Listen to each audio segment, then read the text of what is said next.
Hello बच्चों, कैसे हो? ठीक हो? देखो बेटा, today we will discuss relation between current and drift velocity. उसके बाद ओम्स लॉ डिस्कस करेंगे और फैक्टर अफेक्टिंग द रेजिस्टेंस। सबसे पहले डिस्कस करते हैं relation between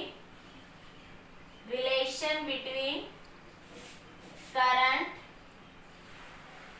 and drift velocity.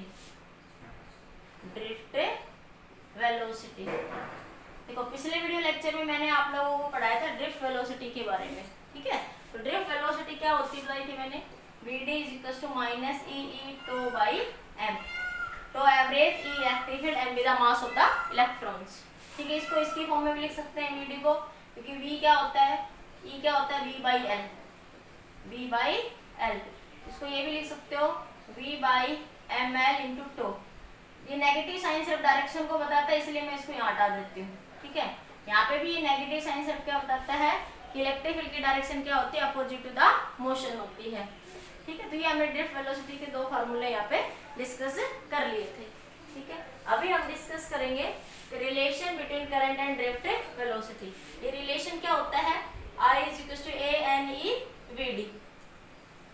I is equal to A n e v d. ठीक है, ए एरिया, ए क्या होगा यहाँ पे, area of the conductor, area of the conductor n क्या है, number of electron per unit volume.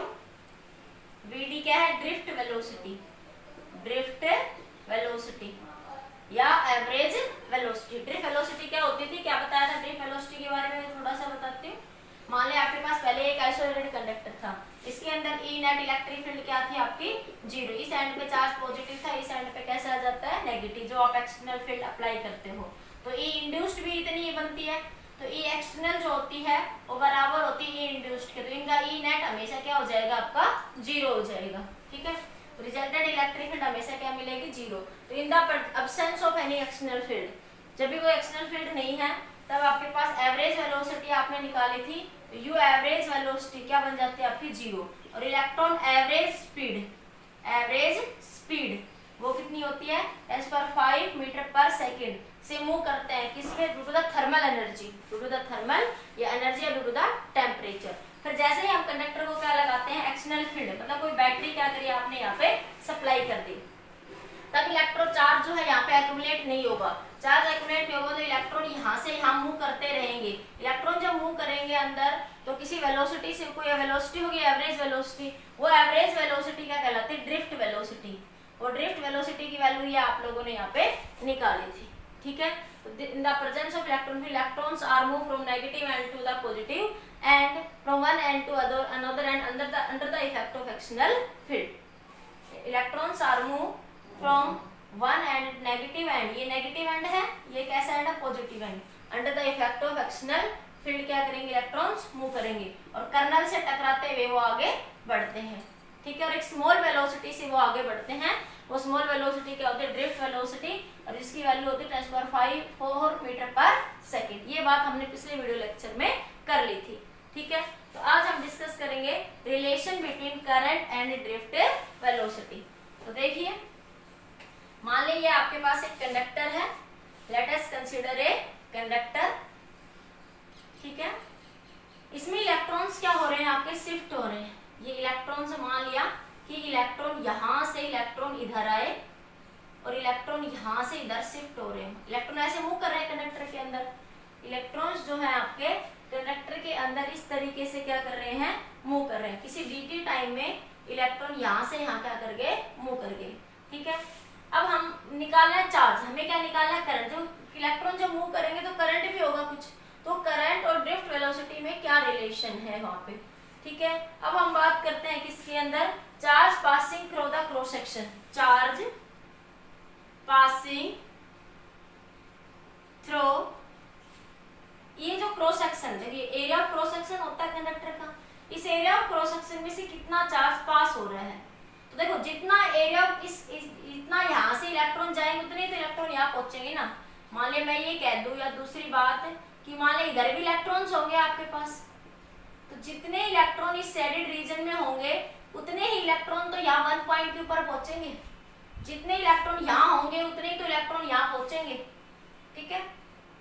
तो इतने ये चार्ज कितना पास हो रहा है, charge passing through unit cross section, cross section कितना होगा आपके पास इन dt time, in dt time, charge passing through the unit cross section in dt time कितना हो जाएगा आपके पास, चार्ज क्या होगा, number of electron multiply by charge on electron, charge on electron. भाई कितना चार्ज पास हुआ, यहां से यहाँ कितना चार्ज पास हुआ, कितने नंबर ऑफ इलेक्ट्रॉन गए और एक इलेक्ट्रॉन के ऊपर चार्ज कितना है, तो ये चार्ज क्या है dq चार्ज, तो dq चार्ज क्या है, number of electron multiply by charge on electron. तो यहाँ से यहाँ कितना चार्ज आपका पास हो रहा है यहाँ से, ठीक है। तो जितना आपके पास जितने इलेक्ट्रॉन जाएंगे और एक इलेक्ट्रॉन पे कितना चार्ज है उतने ही इलेक्ट्रॉन यहाँ से पास होंगे, तो इस dq चार्ज की वैल्यू यहाँ से फाइंड आउट करो। तो dq कितना बन जाए, n क्या है, n क्या होता है नंबर ऑफ इलेक्ट्रॉन्स पर यूनिट वॉल्यूम। तो देखो n की वैल्यू होती है यहाँ से एक बार n देखो, number of electron per unit volume, ठीक है, मतलब कि n बाई v। तो n को क्या लिख सकती हूँ मैं, n into v, n into v, v क्या है वॉल्यूम, v क्या है आपका वॉल्यूम, इतना नोट करो एक बार जल्दी से आप, v क्या है वॉल्यूम, जिसको क्या लिख सकते हो एरिया इंटू लेंथ, क्या लिख सकते हो वॉल्यूम को, एरिया इंटू लेंथ, तो क्या बना a इंटू में l, ठीक है। तो n क्या बन जाएगा आपका, n into a into l, तो ये कैपिटल, तो आपके पास dq की वैल्यू क्या बन जाएगी, n a l into charge on electron, क्यों इलेक्ट्रॉन पे चार्ज क्या मान लिया आपने e भी था charge on electron, charge on electron, इतना लिखिए। सबसे पहले हम क्या निकाल रहे हैं, relation between current and drift velocity. देखो करंट फ्लो करेगा, चार्ज फ्लो करेगा तभी तो करंट बनेगा ना आपके पास, जब चार्ज फ्लो करेगा तभी तो करंट बनेगा ना आपके पास, समझ आया, ठीक है। तो मैंने एक कंडक्टर लिया, इसमें मान लिया चार्जेस क्या हो रहे हैं, पास हो रहे हैं, इसको किसी बैटरी से लगाया आपने, तो चार्जेस क्या हो रहे हैं, L be the length of the conductor है, A be the area of cross section है कंडक्टर का, ठीक है। तो चार्जेस क्या होंगे आपके पास, मूव करेंगे एक एंड से दूसरे एंड के ऊपर। तो मान लिया आपके पास यहाँ से यहाँ कितने चार्ज मूव करें, तो जितने चार्जेस इस शेडेड पोर्शन में होंगे यहाँ पे उतने ही तो चार्ज यहाँ से यहाँ जाएंगे, या जितने चार्ज यहाँ होंगे आपके, देखो यहाँ पे जितने चार्जेस आपके यहाँ होंगे, ये ब्लू पेन से दिखा रही हूँ मैं, ठीक है, जितने चार्जेस यहाँ होंगे उतने ही तो वो जाएंगे, यहाँ मैं ब्लू पेन से दिखा देती हूँ, जितने चार्जेस इस रीजन में ये होंगे ब्लू वाले, ठीक है, उतने ही तो चार्जेस आपके यहाँ से यहाँ जाएंगे, समझ आया। तो चार्ज कैसे निकालेंगे, तो मान लीजिए dt टाइम में कितने चार्ज ट्रांसफर हुआ, मान लिया dq चार्ज ट्रांसफर हुआ, तो dq चार्ज की वैल्यू कैसे निकालेंगे, number of electron into charge on electron, number of electron n क्या होता है, number of electron per unit volume, तो नंबर ऑफ इलेक्ट्रॉन को कैसे निकालोगे, n इंटू v से, ठीक है, v क्या वॉल्यूम, वॉल्यूम को क्या लिख सकते हैं, एरिया इंटू लेंथ। जल्दी से नोट करिए फिर आगे डिस्कस करते हैं, पॉज करके नोट कर लीजिए।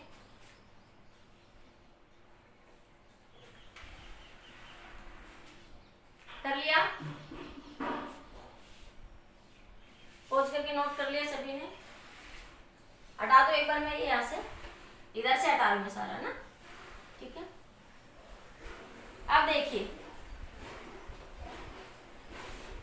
ये आपके पास कंडक्टर है, ठीक है, मैं पेपर थोड़ा सा छोटा सा बनाती हूँ, ये कंडक्टर है, इलेक्ट्रॉन इस शेडेड इससे इस रीजन में, यहाँ से इलेक्ट्रॉन्स यहाँ जा रहे हैं आपके, ठीक है। तो आपके पास यहाँ से यहाँ तक की लेंथ की, तो देखो टोटल लेंथ तो l है, आपको तो ये l डैश चाहिए, जो dt टाइम में, जो ये dt टाइम है जिसमें इलेक्ट्रॉन यहाँ से यहाँ गए, तो आपको तो सिर्फ ये l डैश चाहिए। तो l डैश कैसे जाएंगे, इलेक्ट्रॉन, इलेक्ट्रॉन किससे मूव करते हैं, ड्रिफ्ट वेलोसिटी से। तो वेलोसिटी का फॉर्मूला क्या होता है, velocity distance upon time, distance upon time, ठीक है। तो ये किससे मूव करते हैं, ड्रिफ्ट वेलोसिटी से, vd क्या बन गया, l dash by t, l dash की वैल्यू क्या बन गई, vd इंटू dt, या dl लिख लो, इसको क्या लिख लो, dl, dl की वैल्यू क्या बन जाएगी आपकी, vd इंटू t के, और ये dl ही तो आपके l है, ठीक है। तो यहाँ पे इस L की जगह L डैश मान लो थोड़ी देर के लिए, इसको क्या लिख दिया आपने L डैश। अरे DL को L डैश लिख दो तो इसको मैंने L डैश लिख दिया, ठीक है। वो एक ही बात है, कंफ्यूज मत होना। टोटल लेंथ कितनी है आपकी L है, तो वेलोसिटी L डैश को क्या लिख सकते हो, ड्रिफ्ट वेलोसिटी से मूव कर रहे हैं, तो L डैश की वैल्यू क्या बन जाएगी आपके पास ये, तो N क्या बन जाएगा A L की value VD into dt, VD into में dt, ठीक है। अब आपके पास क्या ये dq की वैल्यू आ गई आपकी, इसकी वैल्यू आ गई है dq की वैल्यू, ठीक है। तो आप इसको नीचे ले आओ, dq की वैल्यू क्या बन जाएगी, dq बाई dt क्या बना NaVd इंटू ई, इलेक्ट्रॉनिक चार्ज भी है ना ये dq में, ये इलेक्ट्रॉनिक चार्ज, तो क्या बन जाएगा ये I is equal to ANeVd, ये तो निकालना था आपको। फिर से देखिए, आपने सिर्फ इस वॉल्यूम के अंदर चार्ज dq निकाल लिया। अब देखो, अब आप ये इतनी वेलोसिटी कितनी होगी आपके पास, कितनी डिस्टेंस कितनी होगी, इलेक्ट्रॉन इस dq टाइम में कवर हो रहे, पर यूनिट लेंथ की तो निकालनी है ना आपको, ठीक है। तो मान लीजिए डिस्टेंस dt टाइम में dl डिस्टेंस कवर कर रहा है, वेलोसिटी क्या होती है, डिस्टेंस अपॉन टाइम। इलेक्ट्रॉन किससे चलते हैं एवरेज वेलोसिटी कंडक्टर के अंदर, ड्रिफ्ट वेलोसिटी से। तो यहाँ से मैंने L डैश लिख लिया, इसको इस L डैश की वैल्यू क्या लिख दी मैंने कि VD into dt, VD into में dt, तो dq by dt, dq time था तो डिस्टेंस भी dq ले लें, तो ये यहाँ पे L डैश की वैल्यू पुट करी, dt नीचे आ गया, तो क्या बना dq rate of flow of charge particle, क्या होता है करंट I की वैल्यू क्या आ गई ANeVd, this is the between current and drift velocity. जल्दी से नोट करिए, सिंपल कुछ नहीं, dq निकाल लो, ये इलेक्ट्रॉन यहाँ से यहाँ मूव कर रहे हैं तो किसी वेलोसिटी से मूव कर लेंगे, तो इस जो L की वैल्यू है उसको क्या लिख सकते हो, वेलोसिटी क्या होती है डिस्टेंस अपॉन टाइम, तो टाइम क्या हो जाएगा आपके पास, L क्या हो जाएगा वेलोसिटी इंटू में टाइम, v इंटू dt, ठीक है। समझ आ गया ये इतनी मान लो यूनिट डैश डिस्टेंस L को ही तो कवर कर, टोटल L डैश को L भी लिखो तो कोई दिक्कत नहीं है, वो वही बात है। तो ये टाइम L dt टाइम के लिए लिखा तो इसलिए मैंने इसको L डैश लिख दिया, समझ आ गया, इसलिए कंफ्यूज मत होना आप लोग, क्लियर हो गया। तो मान लीजिए इसने इस शेडेड पोर्शन को dt टाइम में कवर करा, और ये शेडेड पोर के लिए डिस्टेंस क्या थी आपकी L, ये जल्दी से नोट कर लीजिए।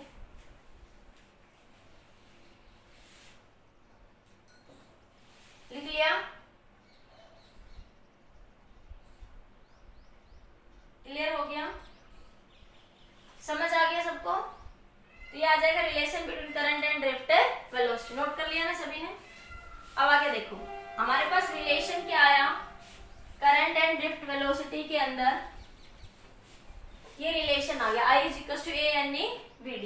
अब देखो VD की वैल्यू क्या है, देखो वहां से ये VD की वैल्यू ये है ना, ये पुट कर दो, ऊपर वाली पुट कर लूंगी, क्या बन जाएगी ANeVd की वैल्यू EVml बाई टो, ठीक है। इसको क्या लिख सकती हूँ मैं, Ne स्केयर, E स्केयर बन गया Ne square by ml into tau into A into V, ठीक है। तो I की वैल्यू बन गई आपके पास, V की वैल्यू निकाल लो यहाँ से, V की वैल्यू यहाँ से क्या बन जाएगी, V को इधर रख लो, क्या बन गया ml Ne स्केयर, एक मिनट हाँ ऐसे लिख लो, ठीक है। V की वैल्यू क्या बन जाएगी आपके पास यहाँ से, ये I ml अपॉन में Ne square tau, ml upon में Ne square tau into A, और इंटू में ये क्या आ जाएगा आपका I, ठीक है। तो इसको ऐसे लिख दूं मैं, ml अपॉन में Ne square tau into A V by I, और V बाई I क्या होता है आपका R होता है, ओमजिला के अकॉर्डिंग भी पढ़ा होगा कि वैसे देखो ओमजिला वाला रेजिस्टेंस कांस्टेंट होता है, रेजिस्टेंस आपका वेरिएबल भी हो सकता है, लेकिन ओमजिला में जो R रेजिस्टेंस होता है वो कांस्टेंट होता है। बेसिकली रेजिस्टेंस क्या होता है कि आपने कितनी पोटेंशियल दी इस कंडक्टर के अक्रॉस, जब कितना करंट आपका फ्लो करा, तो ratio of potential to current, इस कंडक्टर के अक्रॉस कितनी पोटेंशियल दी जब कितना करंट फ्लो करा, तो वो उसका क्या कहलाता है रेजिस्टेंस। तो हर एक मेटेरियल का रेजिस्टेंस चेंज होता है, अलग अलग होता है, ठीक है। तो रेजिस्टेंस की डेफिनेशन ये नहीं है, रेजिस्टेंस की डेफिनेशन क्या है कि आपने कितनी पोटेंशियल दी जब आपको करंट कितना मिला, उन दोनों का रेशियो क्या कहलाता है रेजिस्टेंस। ओम्स लॉ से ये रेजिस्टेंस कांस्टेंट होता है ओम्स लॉ वाला, ठीक है, क्योंकि V डायरेक्टली प्रोपोर्शनल टू क्या कहता है, अभी डिस्कस करूंगी उसके में I, तो I प्रोपोर्शनलिटी को हटाने के लिए एक कांस्टेंट लेते हैं R कांस्टेंट होता है, लेकिन रेजिस्टेंस वेरिएबल भी हो सकता है आपका, ठीक है। तो पोटेंशियल रेजिस्टेंस का बेसिक मीनिंग कि आपने कितनी पोटेंशियल दी जब सर्किट में कितना करंट फ्लो करा, that is the basic meaning of resistance. तो ये R की वैल्यू क्या मिलेगी बेटा आपको, ml अपॉन में Ne square tau into A, that is your resistance. तो रेजिस्टेंस क्या आया आपके पास, यहां से निकल के रेजिस्टेंस की वैल्यू आई आपकी यहाँ पे, R की वैल्यू आ गई आपकी ml अपॉन में Ne square tau into A, ठीक है। देखो this is your resistance, not resistance, आप डायरेक्ट ये नहीं कह सकते रेजिस्टेंस ये होता है, रेजिस्टेंस बेसिकली ये होता है आपका, ठीक है। रेजिस्टेंस मटेरियल का चेंज हो सकता है, देखो resistance factor affecting the resistance और रेजिस्टिविटी। रेजिस्टिविटी क्या होता है, R क्या होता है, रो L बाई ए होता है ना रेजिस्टेंस, रो L बाई ए। ये जो का बना आपका देखो M अपॉन में Ne स्क्वायर टो, रो की वैल्यू क्या बन गई, M अपॉन में Ne स्क्वायर टो, ये क्या कहलाएगी, रेजिस्टिविटी। रेजिस्टिविटी का मतलब unit area of cross section के लिए क्या वैल्यू है उसकी रेजिस्टेंस की, दैट इज द रेजिस्टिविटी, ठीक है। तो यहाँ से क्या बन जाएगा, ये R को क्या लिख सकते हो, ये रो बन गया और ये आपका R है पूरा, ठीक है। तो R की वैल्यू है वैसे टोटल रो L बाई एक रिलेशन ये मिल गया, एक है ml अपॉन में Ne square tau into A। ये जल्दी से नोट करिए, फिर फैक्टर अफेक्टिंग इसका डिस्कस करते हैं जल्दी। That is your resistivity. Resistivity like that of density, कि यूनिट आपके पास मान लिया कोई पेपर है, ये मान लिया आपके पास कोई पेपर है, इस पूरे पेपर की जो डेंसिटी होगी, ठीक है, इस इतने से पार्ट की भी डेंसिटी उतनी ही होगी, ठीक है। तो डेंसिटी का मटेरियल किससे कनेक्टेड है, रेजिस्टेंस से। तो आपके पास density is the property of material, density is the property of material and resistance is the property of object, resistance is the property of object. तो आपके पास इस पूरे पेपर की भी डेंसिटी वही रेजिस्टिविटी उतनी होगी जितनी से इतने से पार्ट की होगी। डेंसिटी को समझने के लिए एग्जांपल मैंने समझाया, जैसे आप शहद है, उसको एक बड़ा चम्मच खाओगे भर के या एक कप खाओगे तब भी वो मीठा ही लगेगा, और एक चम्मच खाओगे थोड़ा सा चखोगे चुटकी भर तब भी वो क्या लगेगा, मीठा। तो वो क्या बताता है, प्रॉपर्टी स्वीटनेस की। तो वो जो स्वीटनेस जो मीठापन जो मैं बता रही हूँ वो क्या बताता है आपको, डेंसिटी को बताता है, ठीक है। अभी इनका रिलेशन भी डिस्कस करेंगे, फिलहाल इतना लिखिए। तो ये क्या आ गया आपका रेजिस्टेंस, ये क्या आ गया आपकी रेजिस्टिविटी, सिर्फ इतना लिखिए अभी। अब लिखते हैं factor affecting the resistance and resistivity.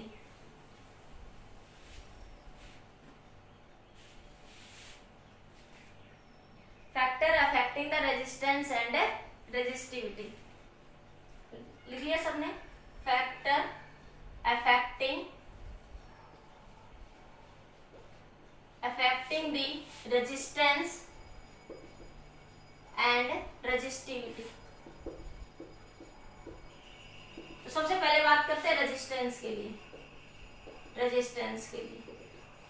Factor affecting the resistance, R क्या है, देखो रेजिस्टेंस किस किस पे डिपेंड कर रहा है, एन पे डिपेंड कर रहा है ना। एन तो देखो नंबर ऑफ इलेक्ट्रॉन तो हर एक मेटल के लिए अलग अलग होंगे, तो रेजिस्टेंस किस पे डिपेंड करता है, नेचर ऑफ मटेरियल पे। मतलब आर जो है इनवर्सली प्रोपोर्शनल है एन के। It means resistance depends on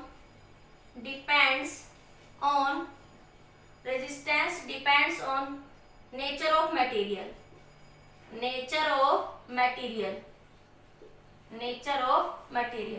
दूसरा देखिए, यहाँ पे मास तो इलेक्ट्रॉन का कांस्टेंट है, चार्ज भी इलेक्ट्रॉन का कांस्टेंट है, L length of the conductor, और एरिया वो चेंज हो सकता है। तो रेजिस्टेंस डायरेक्टली प्रोपोर्शनल है किसके, लेंथ के, और इनवर्सली प्रोपोर्शनल है किसके, एरिया के। It means resistance depends on the dimension of the conductor. It means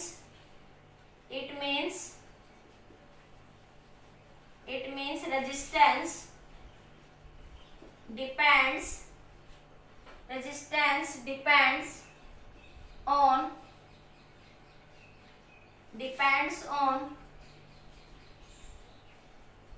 depends on dimension, किस पे डिपेंड करता है? वो डायमेंशन पे क्या करता है?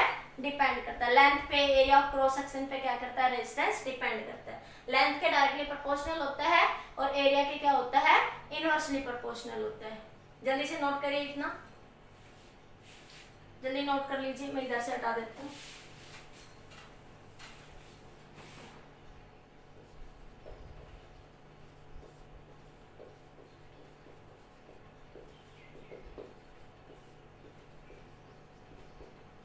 इधर से नोट कर लिया सभी ने? दूसरा देखिए, रेजिस्टेंस जो है इनवर्सली प्रोपोर्शनल है। इस फॉर्मूले से देखो, यहां से रेजिस्टेंस इनवर्सली प्रोपोर्शनल टो के। टो क्या है? Relaxation time. Relaxation time, tau क्या है आपका? रिलैक्सेशन टाइम है आपका। ठीक है, रिलैक्सेशन टाइम क्या था? टाइम बिटवीन टू कर्नल्स, जो आपके पास time between two successive collision kernels के बीच में इलेक्ट्रॉन जब आपके पास वेलोसिटी से चलता है, किसी वेलोसिटी से, तो कर्नल से टकराता है। ठीक है, तो कर्नल्स के बीच में क्या हो रहा है? फिर एक कर्नल से टकरा है, फिर अगले कर्नल से टकरा है, तो इन दोनों कर्नल के बीच में जो टाइम लगा, तो जैसे वो इलेक्ट्रॉन जब यहाँ से यहाँ आता है, इससे टकरा के थोड़ा रेस्ट में आ जाता है, फिर वो आगे बढ़ता है क्योंकि उसने पोटेंशियल अप्लाई कर रखी है। जैसे कंडक्टर के अंदर मैंने बताया था कि ये इलेक्ट्रॉन यहाँ से यहाँ चल रहा है, यहाँ पे कर्नल होते हैं। ठीक है, जैसे कॉपर पॉजिटिव बना, तो इलेक्ट्रॉन जब यहाँ से यहाँ आया, इससे टकराया। ठीक है, लेकिन आपने पोटेंशियल डिफरेंस अप्लाई कर रखा है। ठीक है, इसलिए इसको टकरा के एक बार थोड़ा बैठ जाएगा आराम से, फिर क्या होगी, लेकिन ये पोटेंशियल अप्लाई कर रखा है, ये इसको एनर्जी दे रहा है। इस एनर्जी के कारण इलेक्ट्रॉन फिर आगे बढ़ेगा due to the effect of external field. External field के कारण वो आगे बढ़ता हुआ वो आगे चलता रहता है किसी एवरेज वेलोसिटी से, जो कि क्या होती है? Drift velocity. ठीक है, तो time between two successive collision, the time between, पिछले वीडियो में बताया था, the time between successive collision is called relaxation time. अब जो रिलैक्सेशन टाइम जो है आपका, वो डायरेक्टली प्रोपोर्शनल होता है टेम्परेचर के। रिलैक्सेशन टाइम जो है आपका, वो डायरेक्टली प्रोपोर्शनल है किसके? टेम्परेचर के।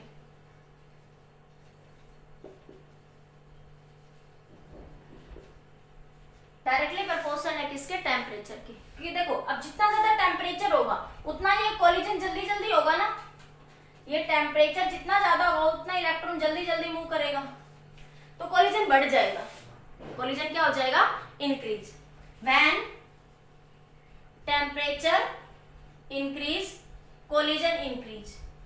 Collision collision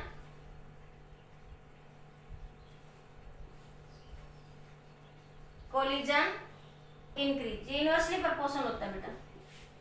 collision increase, collision क्या हो जाएगा? इंक्रीज। कोलिजन इंक्रीज हो जाएगा तो रिलैक्सेशन टाइम क्या हो जाएगा? डिक्रीज। कोलिजन इंक्रीज होगा तो रिलैक्सेशन टाइम क्या हो जाएगा आपका? Decrease. Relaxation time decrease. Relation time क्या हो जाएगा? डिक्रीज। मतलब जब आप टेम्परेचर इंक्रीज करोगे, क्योंकि सिंबल इंक्रीज का, जब आपने टेम्परेचर इंक्रीज करा तो रिलैक्सेशन टाइम क्या होगा? डिक्रीज। रिलैक्सेशन टाइम डिक्रीज तो रेजिस्टेंस क्या हो जाएगा आपका? इंक्रीज। बात आई समझ में?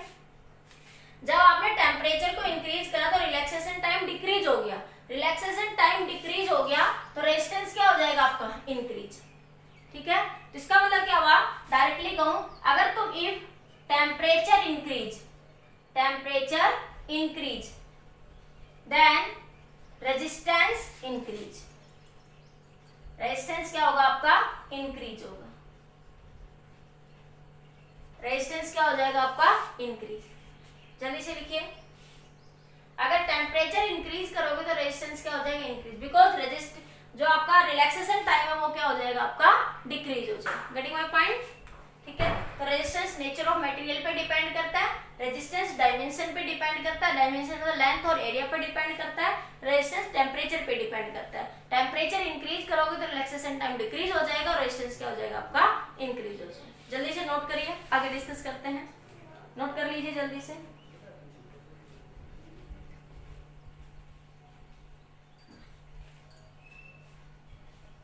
नोट कर लिया सभी ने?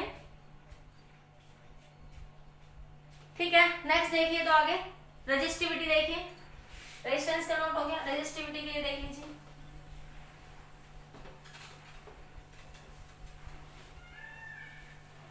यूनिट ऑफ रेजिस्टेंस क्या होती है? ओम। यूनिट ऑफ रेजिस्टेंस लिख लीजिए, यूनिट ऑफ रेजिस्टेंस, साइंटिस्ट के नाम से ही है ये, ग्रीक साइंटिस्ट था, जियोर्जन सोमन्स नाम था कुछ उसका, उसी ने बताई थी। तो यूनिट ऑफ रेजिस्टेंस क्या होती है आपकी? ओम। ये सिंबल होता है उसका, ठीक है। अब आपके पास रेजिस्टिविटी देखिए, रेजिस्टिविटी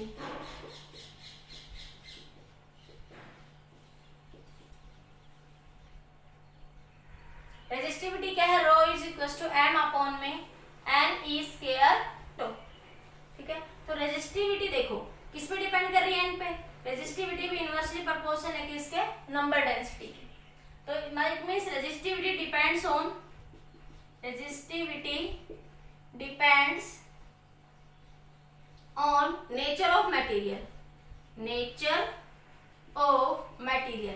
देखो अलग अलग मटेरियल की डेंसिटी क्या होती है? अलग अलग होगी। जैसे वुड की डेंसिटी कुछ और होती है, मेटल की डेंसिटी कुछ और होती है, तो अलग अलग मटेरियल की डेंसिटी क्या होती है? अलग। तो रेजिस्टिविटी किस पे डिपेंड करती है? आपकी नेचर ऑफ मटेरियल पे। दूसरा रेजिस्टिविटी देखो, मास एम कांस्टेंट है, इलेक्ट्रॉनिक चार्ज भी क्या कांस्टेंट है, इनवर्सली प्रोपोर्शनल रिलैक्सेशन टाइम की। तो वही बात, अगर टेम्परेचर इंक्रीज करोगे तो रिलैक्सेशन टाइम क्या हो जाएगा? डिक्रीज। ये वाला सिंबल क्या बताता है? इंक्रीज को, और ये वाला सिंबल किसको बताता है? डिक्रीज को। समझ आ रहा होगा इसी सभी को, ठीक है। तो आपके पास रेजिस्टिविटी क्या हो जाएगी? आपकी इंक्रीज। रेजिस्टिविटी क्या हो जाएगी? इंक्रीज। टेम्परेचर इंक्रीज करोगे तो रिलैक्सेशन टाइम डिक्रीज, तो रेजिस्टिविटी क्या हो जाएगी? इंक्रीज। और मैं ये कह सकती हूँ सीधा, अगर टेम्परेचर इंक्रीज करोगे तो रेजिस्टिविटी क्या हो जाएगी? आपकी इंक्रीज हो जाएगी। तो रेजिस्टिविटी देखो, इस फार्मूले में कहीं पे लेंथ और एरिया नहीं आया ना, इसलिए रेजिस्टिविटी कभी भी डायमेंशन पे डिपेंड नहीं करती। रेजिस्टिविटी डायमेंशन पे डिपेंड नहीं करती। ये रेजिस्टेंस डायमेंशन पे डिपेंड करता है, लेकिन रेजिस्टिविटी डायमेंशन पे डिपेंड नहीं करती। जल्दी से लिखिए, हो गया। अब बात करते हैं ओमजिला की।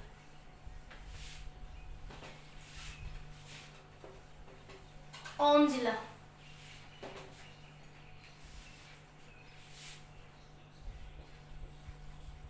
ओमजिलो, ओमजिलो क्या कहता है आपका? कि at constant temperature potential difference directly proportional to the current passing through the conductor. ये एक कंडक्टर है, ठीक है, इसके अक्रॉस तुमने कोई पोटेंशियल डिफरेंस अप्लाई कर रखा है, तो कहता है eight constant temperature potential difference across the two end of the conductor is directly proportional to the current flowing through the conductor. Potential difference is directly proportional to the current flowing through the conductor. ठीक है, जब proportionality sign को हटाते थे constant लेते हैं तो वो क्या हो गया? r। तो r क्या हो गया आपका? v by i। r क्या हो गया आपका? v by i। r ये r रेजिस्टेंस क्या होता है? कांस्टेंट। ये r रेजिस्टेंस क्या होता है यहाँ पे आपका? कांस्टेंट, ठीक है। ये और R रेजिस्टेंस क्या होता है आपका? कांस्टेंट, ठीक है। अब हम बात करते हैं cause of resistance. Cause of resistance, cause of resistance क्या है? कोलिजन। कोज ऑफ रेजिस्टेंस क्या है? कोलिजन।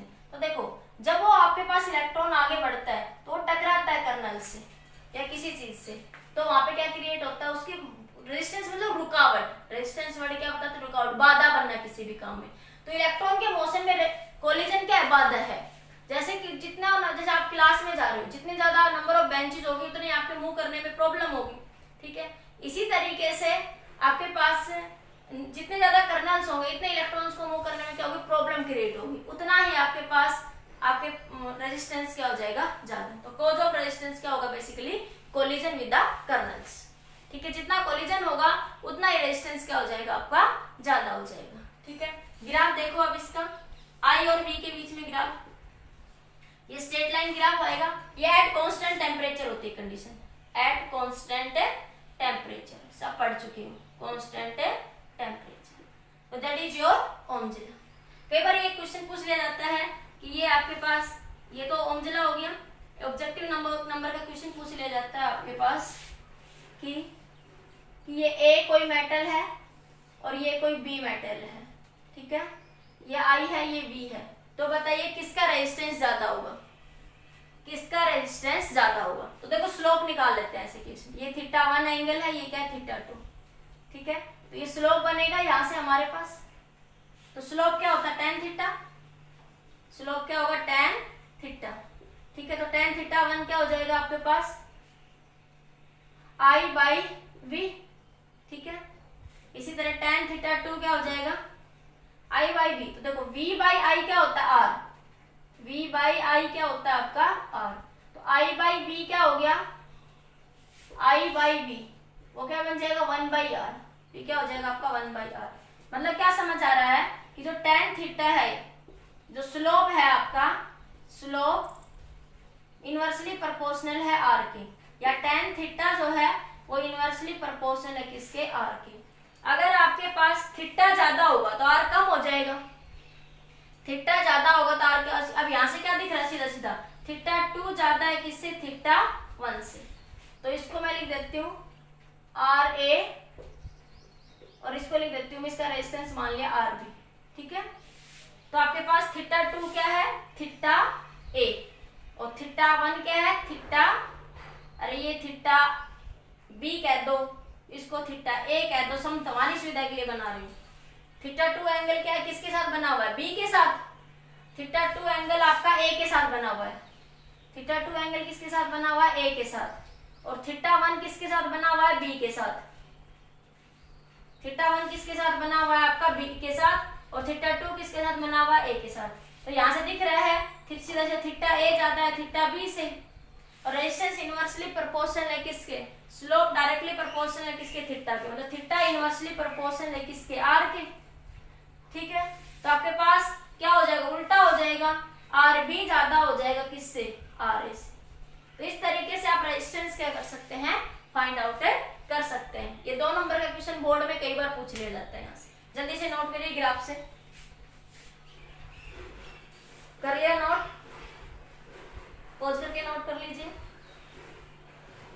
ठीक है। अब देखिए आगे आपका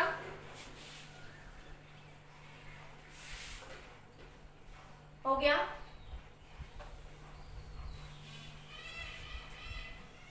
अब vector form of Ohm's law, vector form of Ohm's law देखिए,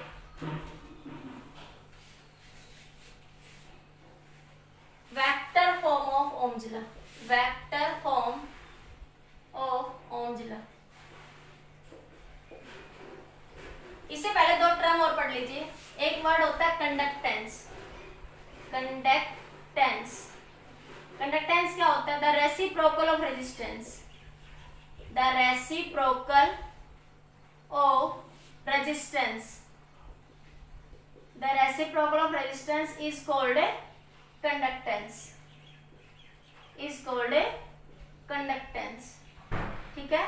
कंडक्टेंस को G से लिख देते हैं, सिंबल जनरली G यूज करते हैं, तो G is equal to 1 by R, the reciprocal of resistance is called conductance, ठीक है। एक होता है कंडक्टिविटी, कंडक्टिविटी, ठीक है। The reciprocal of resistivity, the reciprocal of resistivity, the reciprocal of resistivity, the reciprocal of resistivity is called conductivity, conductivity, जिसको sigma से लिखते हैं, इसका सिंबल क्या लिखते हैं सिग्मा। तो रेसिप्रोकल ऑफ रेजिस्टिविटी क्या कहलाता है conductivity, and reciprocal of resistance क्या कहलाता है आपका कंडक्टेंस कहलाता है, ठीक है। The reciprocal of resistance is called conductance and the reciprocal of resistivity is called conductivity, ठीक है। अब vector form of Ohm's law देखो, V क्या होता है आपका IR, तो V को क्या लिख सकते हैं vector form of Ohm's law होता है J is equal to sigma I, ये वेक्टर फॉर्म होती है ओम्स लॉ, ठीक है। This is your result, J is equal to sigma I, ठीक है। J क्या होता है करंट डेंसिटी, अभी समझाऊंगी इसके बाद, पर फिलहाल याद रख लो J का फॉर्मूला होता है I बाई A, इसके बाद तुरंत बाद समझाती हूँ। J का फॉर्मूला क्या होता है I बाई A, J क्या होती है current density, current density, current upon area, current passing through the unit area of a cross section, I by A, ठीक है। तो देखो V R आर की वैल्यू क्या होती है, rho l by A. R क्या होता है, रो एल बाई ए होता है आपके पास, ठीक है। अब यहां से आप क्या लिख सकते हो, v by l. V by l किसके बराबर हो गया, आई रो बाई ए। अब आपको पता है ई क्या होता है, वी बाई एल, तो मैं इसको ई लिख दूं। ई इज इक्वल टू क्या बना, आई रो बाई ए बन गया आपके पास। आई बाई ए अभी बताया मैंने क्या होता है, जे। आई बाई ए क्या होता है आपका, जे इंटू रो। तो देखो यहां से तो सिग्मा बराबर है 1 बाई रो के, तो रो बराबर हो गया 1 बाई सिग्मा के, ठीक है। तो E इज इक्वल टू क्या बन गया, J is equal to 1 by rho लिख लो चे।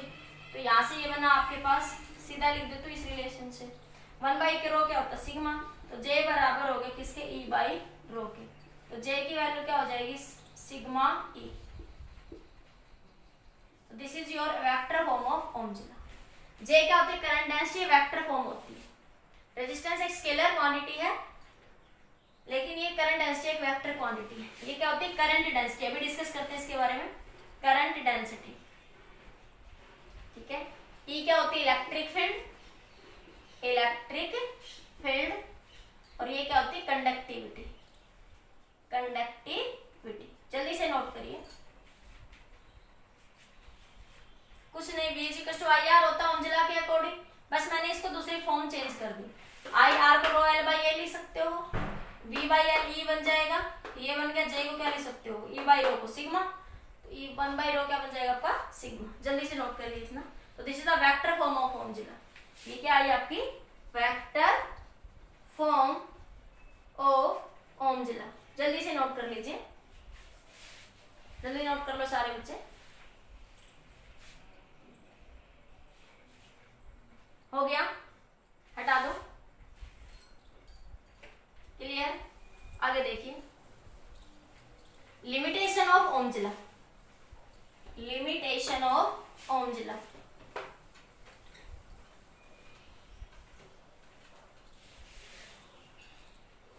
Limitation of Ohm's law, limitation Ohm's law. क्या कर रहे हो मैडम, देखो बेटा, लिमिटेशन ऑफ ओमजिला, हर चीज की कुछ लिमिटेशन था। तो सबसे पहले ओमजिला की लिमिटेशन क्या है, this is valid in conductance, this is valid in conductor only, in conductor only. और कंडक्टर में भी कब तक, when temperature is constant, only when temperature is constant, तब तक ही वैलिड है जब टेम्परेचर कांस्टेंट है, तभी ये ग्राफ आएगा I बराबर V का। तो टेम्परेचर क्या है आपका, कांस्टेंट। अगर टेम्परेचर कांस्टेंट नहीं है, अगर टेम्परेचर जो है आपका कांस्टेंट नहीं है, तो ग्राफ कुछ ऐसे हो जाता है, ठीक है। ये ग्राफ कुछ ऐसे टर्न कर जाएगा यहाँ से आपका, तो ये ऐसे ना जाके ये ग्राफ कुछ ऐसे टर्न कर जाएगा अपनी पोजीशन से ऐसे, क्योंकि टेम्परेचर के बढ़ाओगे तो रेजिस्टेंस क्या हो जाएगा, इंक्रीज। रेजिस्टेंस क्या हो जाएगा आपका, इंक्रीज, ठीक है। तो टेम्परेचर बढ़ाओगे तो ये कर्व क्या हो जाएगी, चेंज। यहाँ पे टेम्परेचर क्या हो गया आपका, चेंज, टेम्परेचर इंक्रीज, ठीक है। तो ये आपके पास ओमजिला वैल्यू इन कंडक्टर ओनली कब तक, जब तक टेम्परेचर कांस्टेंट है।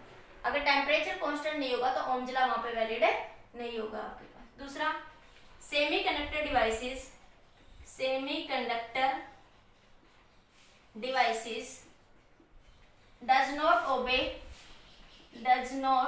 ओबे ओमजिला।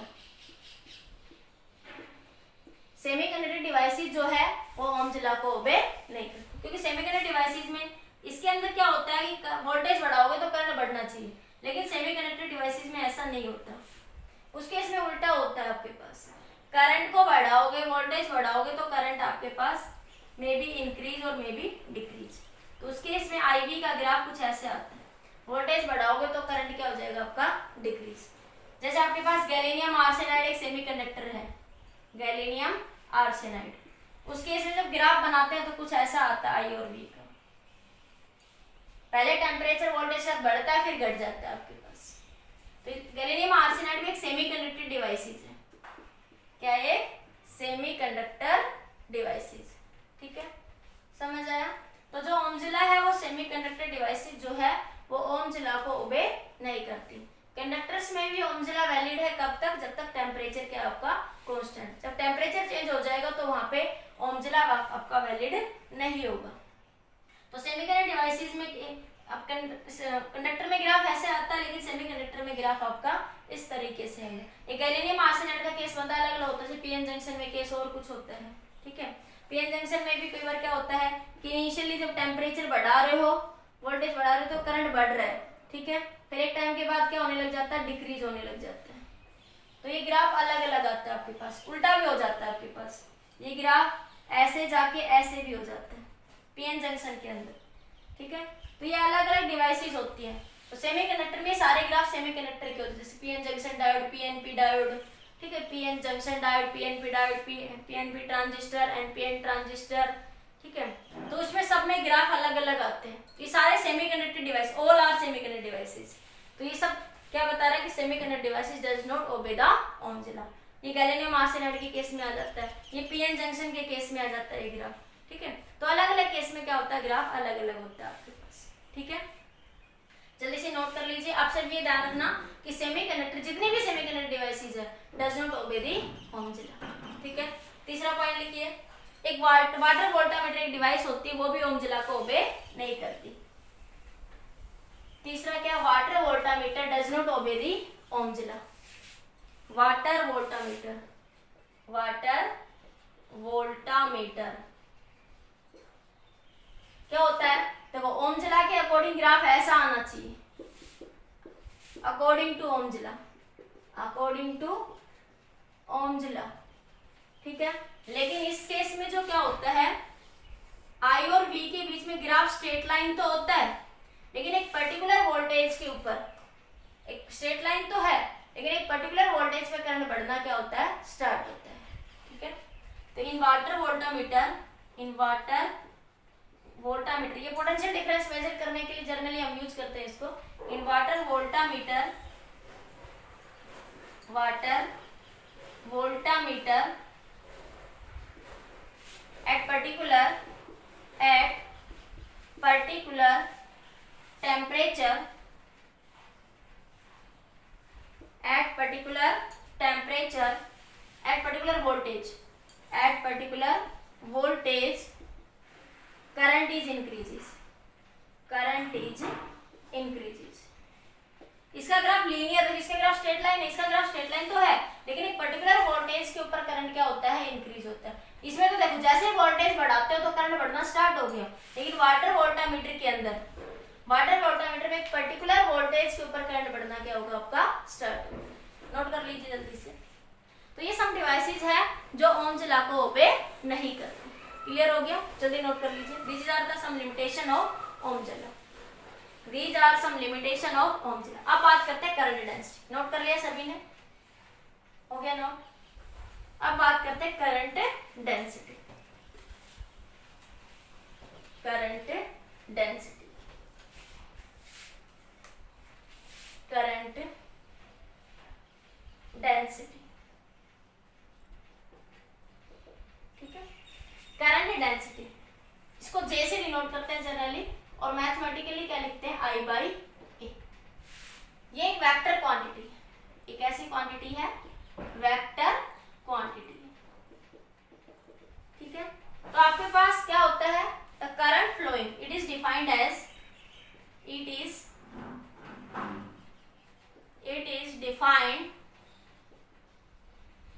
defined as current flowing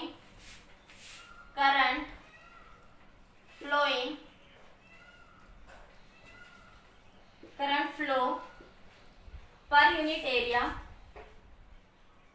per unit time, current flow per second, per unit area, current flowing, it is defined as current flow per second per unit area, perpendicular या normal to the cross section. Cross section is called current density. Current density उसे क्या कहते हैं आप? Current density. मतलब क्या होता है कि जब करंट की जो, जैसे आपके पास ऐसे जा रहा है आपके पास करंट फ्लो, ठीक है, ये क्या एरिया ऑफ क्रॉस सेक्शन। तो एरिया जो है आपके पास, ये एरिया ऑफ क्रॉस सेक्शन है, ठीक है, ये नॉर्मल है आपके पास। करंट फ्लोइंग क्या है आपका? ये नॉर्मल है। उस सिचुएशन में करंट डेंसिटी की वैल्यू क्या लिखोगे? J is equal to I by A. y को क्या लिखोगे? J इंटू में a। तो करंट डेंसिटी की वैल्यू क्या आ जाएगी? I by A. जल्दी से नोट करिए, इसको नोट करो जल्दी से, ठीक है।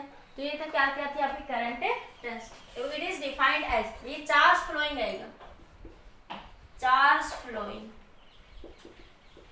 It is defined as charge flowing per second, charge flowing per second per minute area of cross section normal to the area of cross section normal to the charge flowing, normal to the charge at charge flow at that point, अभी समझाते हो। देखो ये by mistake लिख दिया मैंने ऐसे।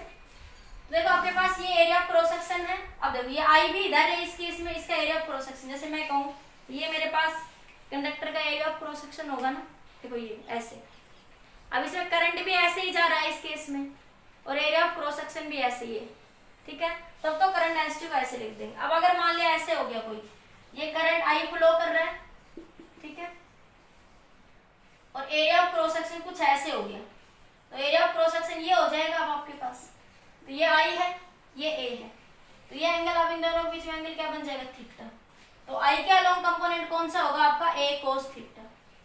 तब करंट डेंसिटी को क्या लिखोगे? I is equal to J into A cos theta.